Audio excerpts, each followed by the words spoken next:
Лицата со посебни потреби треба да бидат опфатени преку сите закони. Само на тој начин може да ги остварат своите права. Од Полио Плюс посочува дека овој е дел од законската регулатива, која Македонија мора да ја донесе и спроведе, ако сака да започне со пристапните преговори за влез во Европската унија. Поминавме локални избори и пред изборите имавме некакви кампањи, дали е пристапно или не е пристапно, и сега сето тоа треба да оди преку Министерството за труд и социјална политика. Мислам несватливо.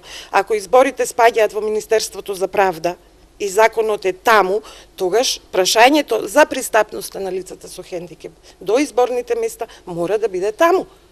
Или да не кажам, да ви кажам уште еден пример. Имаме, ако нема рампа тука, ја можам да се пожалам, меѓутоа не до инспекторатот за градежништво, туку до Министерство за труд и социјална политика.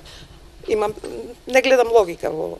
Од Полио Плюс истакна дека и постоечките закони кои се однесуваат на хендикепираните лица не се почитуваат. Во јавноста постојано се зборува за пристапни рампи кои треба да ги има секоја институција, но во пракса ретко која установа тоа го спроведува. Искрено веќе се уште зборуваме за рампи и за лифтови, а да не зборуваме за целокупна пристапност, затоа што пристапноста не е само рампата и лифтот, пристапноста за лицата со сензорна попреченост, пристапноста за лицата со интелектуална попреченост, тоа подразбира и пристапност на информации, подразбира лесно читливи формати, подразбира употреба на боја и големина на буквите таму каде што е означено нештото.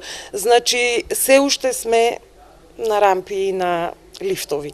Здруженијето Полио Плюс денеска во Тетово упати повик за доделување на мали грантови, наменети за здруженијата кои се занимаваат со лица со хендикеп. Малите грантови ќе бидат доделени од Европската унија, а ќе бидат наменети за спроведување на проекти поврзани со подобрување на условите за живот на оваа категорија граѓани.